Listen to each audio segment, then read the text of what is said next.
Well, welcome to this bonus episode of the Business of Tech. Appreciate you being here today. We're going to have an interesting show because we're going to dive into one of those topics that we've been covering multiple times, which is around positioning your business and how we want to grow. So today, I'd like to welcome to join me on the show, Arlin Sorensen who's at ConnectWise. Arlin, thanks for joining us today. Oh, it's great to be with you, Dave. Now, I always laugh. We've known one another a long time now and worked together. I was a member of your peer groups. But one of the things I've learned not to do on this is assume everybody knows who I am or who you are. So why don't you give everybody a little bit of the background on where you've come from and what you're doing now?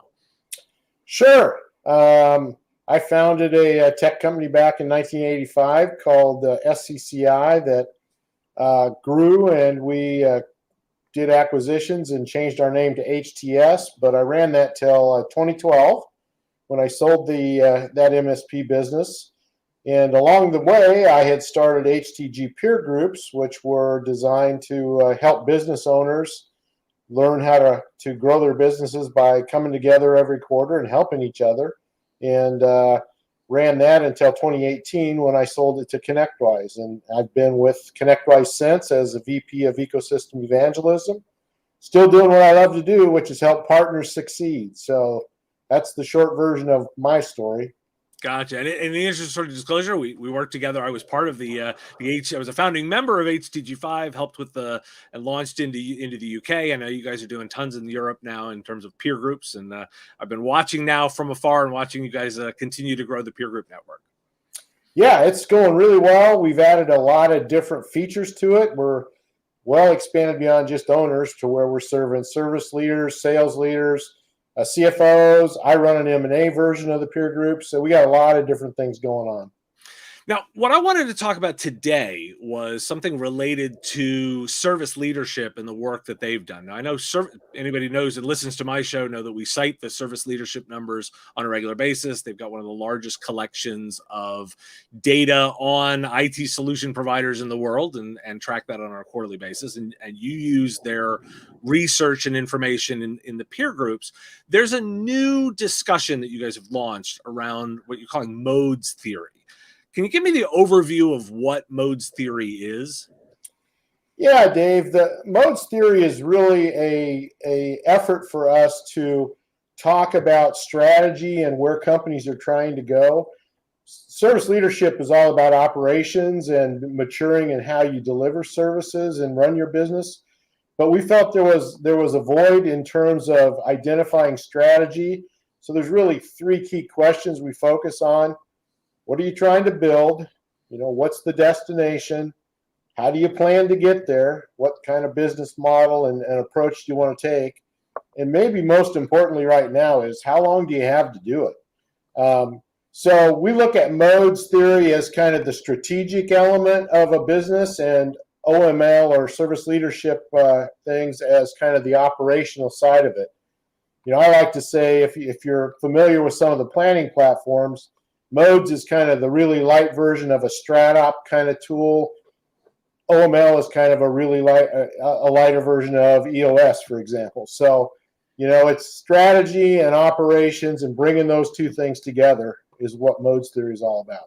Okay. And modes theory has kind of 4 modes that a business may be operating in, right? You want to walk me through what those are? Yeah. We've been working on this for the last almost 20 months now. And what we've identified is there's really 4 different kinds of businesses that operate out there. Everybody begins as a startup. So that's kind of the level playing field we all start from. And that comes from lots of different ways. But what we find is as businesses grow, there's really 3 kind of swim lanes that they go into. The first one is what we call a balance builder. And balance builders really, they're all about using the business to really support their lifestyle. They're not into hyper growth or trying to accumulate a lot of dollars in the long run. They want it to support their business today. So they're going to tend to find customers that are stable, and they don't want to hire a lot of employees. They like the complexity to be out of the business. They just want a stable, steady flow of income that'll support their family, give them the freedom to do the things they want to do, and not feel like they don't have the time or ability to do that. Then there's the value builder set, which is a group of businesses that are playing the long game. They want to go up and to the right, but they want it to be slow and controlled, planned. They don't want chaos and a big debt load to go with it. But over time, they're planning to grow the business value so that when they exit, they will have enough money from the business to fund their future. The balance builder needs to save that as they go, because they're not building this pot of gold at the end of the rainbow like a value builder is trying to do. So they've got to be disciplined on the journey and save their money as they go. And then the last grouping is what we call empire builders. And these are the companies that want to go fast and go big and have a short-term run to get a large return. Almost always includes bringing in some kind of external capital. And in the MSP space today, that's primarily private equity that's coming in, buying a platform company, and then trying to pour gas on that fire and explode their revenue over the next 3 to 5 years. So we find those are the four kinds of companies that are out there. And interestingly, as we're doing more and more work with business at large, we find that to be true across all industries. So these four kinds of businesses or modes that we talk about really apply not just to MSP businesses, but to all businesses. Got it. Okay, so I want to ask a couple of questions of these to try and get some sense of how they all work. Mm-hmm. You start up a business, you are by default in the startup mode. Yep. Are there kind of exit criteria, or is it just a matter of you've got intention that moves you into one of the other three? How does that process work to move from startup to something else? Well, the mode you're in is really a choice that you make. It's a mindset that you have as the owner or leader of a business. And so you self-direct basically, but there's certainly characteristics that go along with that, right? And as a startup, typically hair on fire, not sure where the next customer is going to come from, no real plan, just work, and hope it all comes out in the end. When they begin to plan, when they begin to bring others into the business, that's when we start to see them move toward one of the other three modes. And often it takes some time. They may say they want to move into a balance builder or value builder mode, but they don't necessarily take the right steps to go along with that. So they may kind of get stuck there in that transition. In general, when I think about it, Dave, I think about you getting, 7, 8 employees on your team. You're doing $1 million or so in revenue. You're starting to have enough people that you can have process and build a financial model and all those things. And then you're ready to kind of move on to one of the other modes. Gotcha. Okay, so because one of the things that you said there that I think is important to highlight is the fact that it's essentially the owner's mental thinking about the way they're approaching the business, and so that's a real driver of this. It then gives you, the owner, some perspective on what your goals are and how to operate the business based on intention. Is that a right way of thinking about it? It is. It's the strategic direction that the owner wants to take that business, and it is a choice because those models all look different in terms of execution. And so it's really important. And what I find is a lot of times owners haven't really stopped to think about those things. They just are going and trying to do things to make it happen. So it is all about the owner's mindset and their intention on what they're trying to accomplish. Now, I want to ask, because it was an interesting choice to call it balance builder. Is this in your mind kind of what we might have called previously a lifestyle business? Is that kind of this a nicer way of saying that? And is that cluster of companies? Yes, that's exactly right. I mean, when we did a little market research, nobody wanted to be called a lifestyle company. And the reality is that, in the industry for a long time, that was kind of poo-pooed and lifestyle wasn't something you wanted. But as we did the research, a lot of the most successful companies out there are lifestyle companies.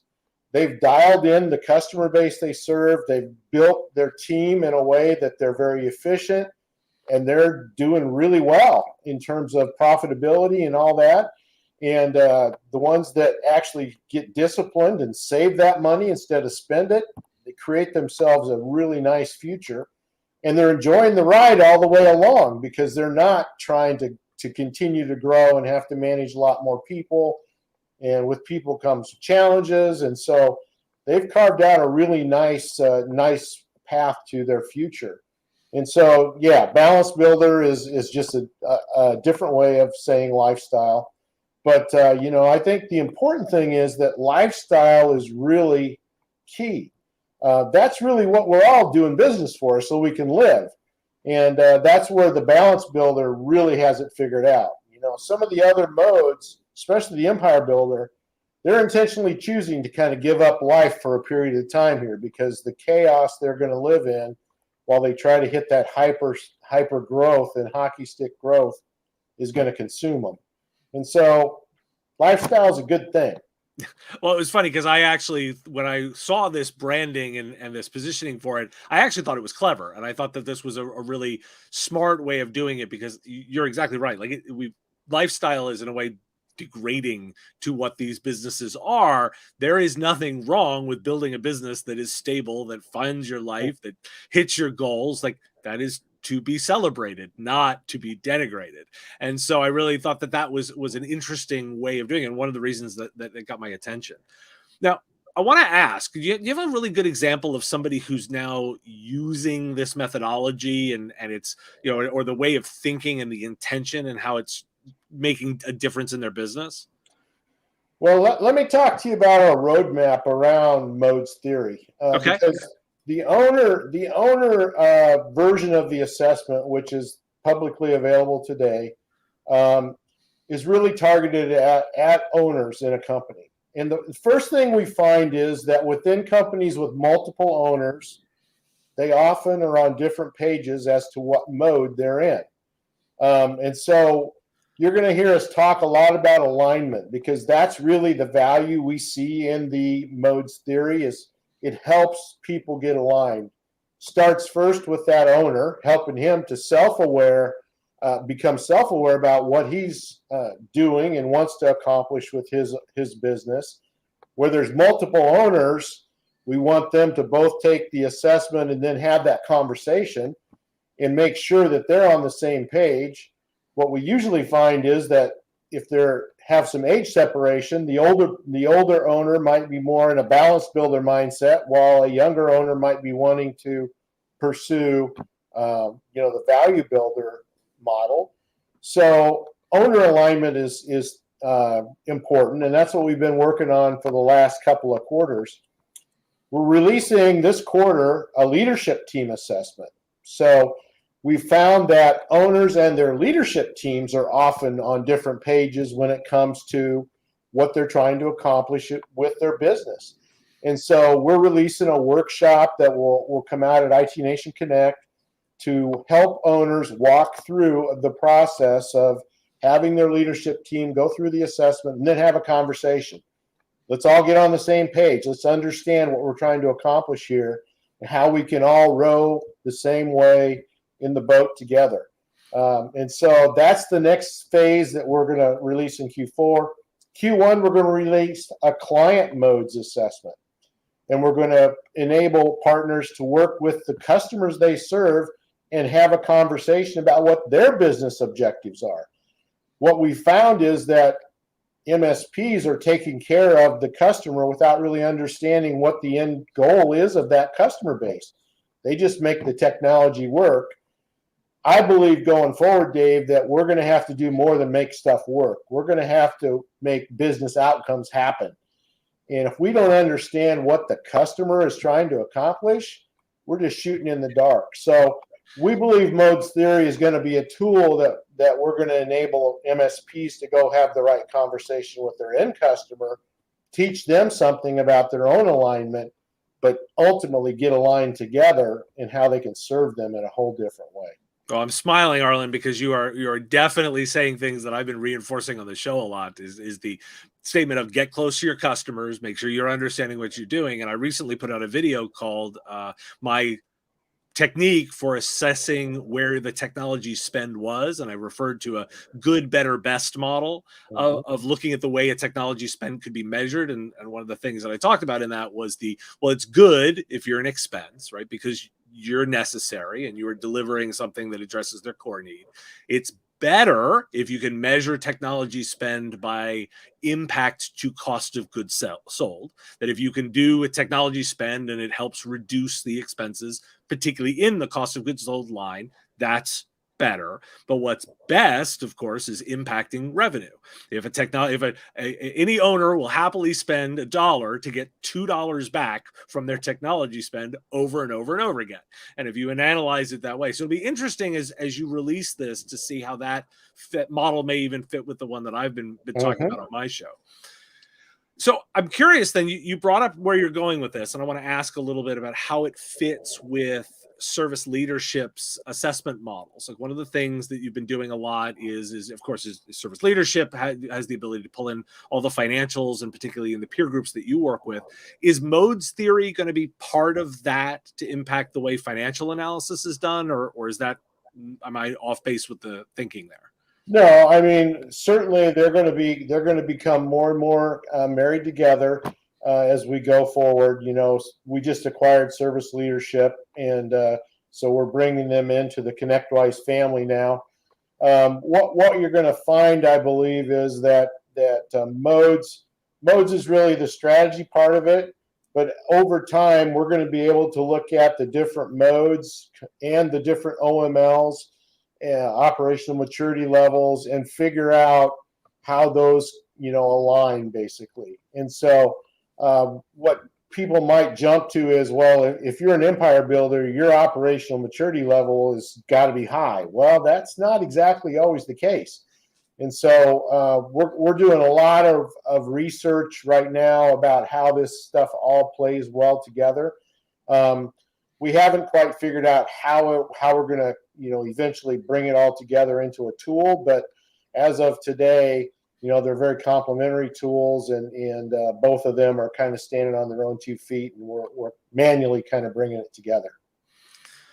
All right. Well, you've mentioned it, so I want to talk a little bit about OML. So for those that are not familiar, I'll even pull up the graphic here. We OML is a technique that service leadership put together for measuring where a business is in its operational maturity level, exactly by the name. And the idea being that as a business matures and gets better at delivering its operations, then it will be focused in each of these. So what I'm interested to understand from you, Arlen, is a little bit about how you're thinking about these fit together, because I would think it's implied in this that different businesses operating in different modes will still get measured the same way, but the use and recommendations that come from the OML would be different. Am I right there? And how does that play out? Well, right now, Dave, when you take the modes assessment, we have a few OML questions in the modes assessment. So you're not only measuring yourself in terms of your destination and the path you want to take, you're also answering some operational questions. So we're beginning to bring those things together. Um, certainly, we're going to do more and more to bring them together seamlessly and try to tie off different outcomes that can happen as you're going to mature your business based on the destination you're trying to get to. So, it's interesting that it's best for any of the modes to get as operational and mature as possible. Obviously, the balance builder, that is their bread and butter. The more mature they become at that level, the more profitable they become, the more it feeds into their current plan and what they're trying to accomplish. And so they're really the one that's most driven to make sure they get that right, because basically their future depends on that. Empire builders, they want to be really operationally mature, but there's so much chaos going on through acquisitions and integrations and all that stuff that they tend to kind of be a roller coaster of up and down based on where they're at in the cycle at any given time.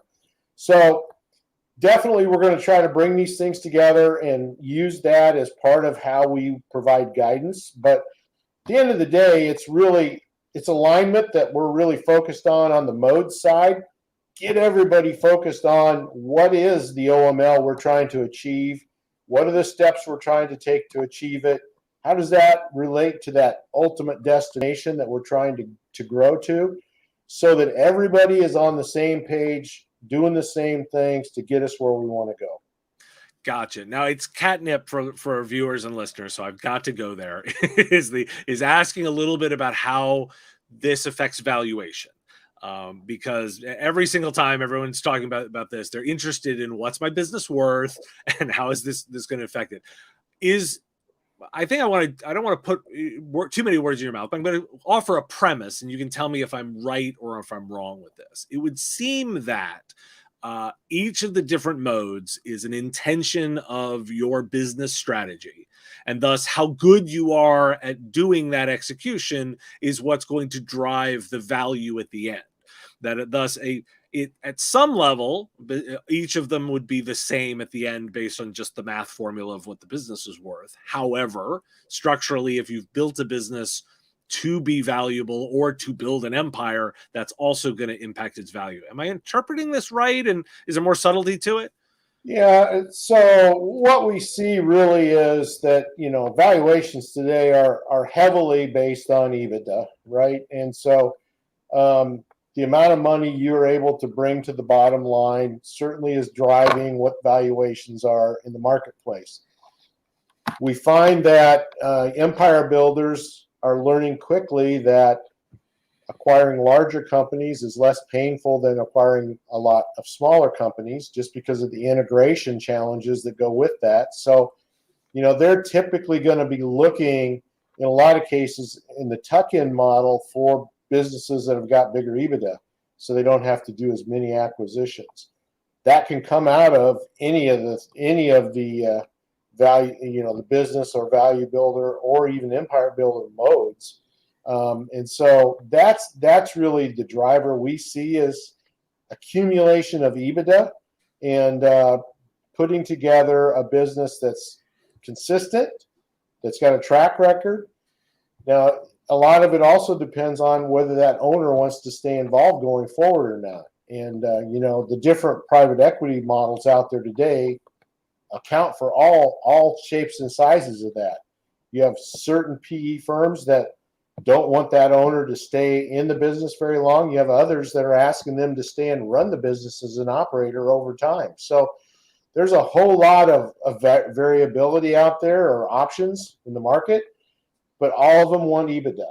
I mean, at the end of the day, they are able to pay for that business based upon earnings. So you've got to run a profitable business no matter which path you choose, and that needs to be part of the plan as you put that strategy in place. The OML model helps you do that more quickly, and that's where these fit together, is knowing what you're trying to accomplish and then becoming as operationally mature as possible so you can get there as fast and as effectively as possible. So I would be remiss if I didn't ask, because this has been a topic of conversation, and I keep getting asked by listeners their thinking. So what are you talking about with those owners and peer group members right now about their concerns over the current market? I keep describing it as weird. That it's we're struggling to really understand exactly what it is. What are you hearing from other service providers, technology service professionals, TSPs? What are they thinking about right now in terms of the current market? So we just had our Evolve peer groups last week, and it was a discussion topic in every group, obviously. The reality is most have not seen much impact at this point.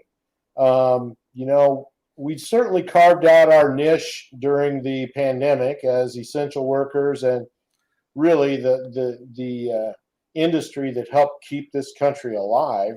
But the truth of the matter is that everybody's concerned. There's no question about that. and they know that inflation is taking a bite out of them in the COGS line of their P&L. So there has been, I would say, a pretty consistent movement to raise prices because customers are expecting that. It's in some ways they don't necessarily like it, but their costs are going up as well. So in general, the MSP market that we're relating with are doing pretty good, and they feel pretty confident that they're going to be okay. Who knows what might happen? They're really more worried about the supply chain side of it than they are the inflation or that kind of process. Supply chain is a big problem, and it's becoming a bigger problem. And there's fear that if something happens with Taiwan, that could really be a problem. So that's kind of where I would say the biggest concerns we had from the Evolve meeting is, this global economy that we're part of could really fall apart in a hurry, and it would make our recession and inflation issues in the U.S. look pretty small. So I'm going to ask a bit of a fun question because I know you've run a successful IT services business. You've done it. You've been an MSP, and you're in a position where I have every expectation you are not going to do that again. But it would be a fun mental exercise if you were to start one right now. What do you think you'd be focused on as a service provider? Well, without a doubt, security first.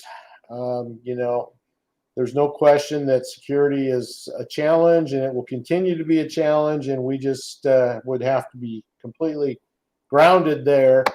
And then I think it would be to build a more of a consulting-focused MSP.